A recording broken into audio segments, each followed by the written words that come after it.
10 new astronauts, a name for our Orion spacecraft, and a trio of satellites launching to study the sun. Welcome to this week's jam-packed NASA Minute. On Monday, we introduced a brand new All-American class of NASA astronaut candidates. From all over the nation, these 10 explorers were chosen from more than 8,000 applicants. From test pilots to doctors, from engineers to scientists, our astronaut candidates just began a nearly 2-year journey of training. Who knows, maybe one of these 10 astronauts will be the very first person to step foot on Mars.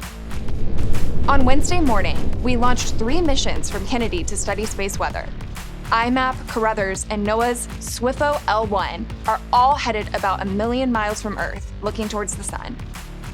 This launch strengthens America's readiness for space weather, helping protect our satellites, interplanetary missions, and most importantly, our astronauts.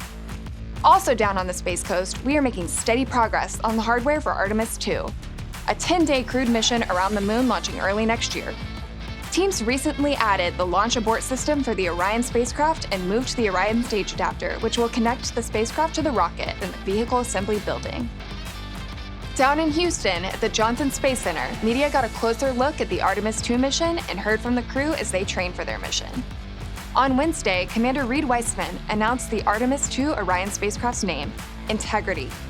The name reflects a core value shared by NASA and the Canadian Space Agency.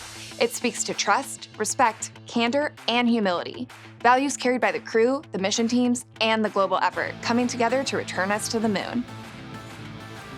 Over in Alabama at Marshall, a winning team from NASA's Break the Ice Lunar Challenge recently tested their lunar rover in a vacuum chamber. It showed how the rover handles extreme temperatures and terrain, and how it could dig up ice at the moon's south pole.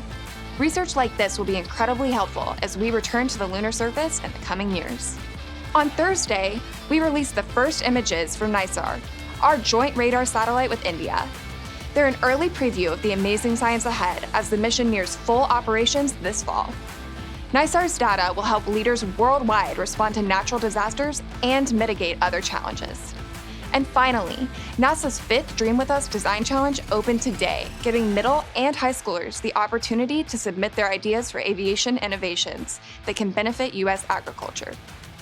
Working with the FAA, NASA will be looking for submissions focusing on drone design and new ways to detect agricultural threats. Interested students can learn more at the NASA Aeronautics Dream With Us website.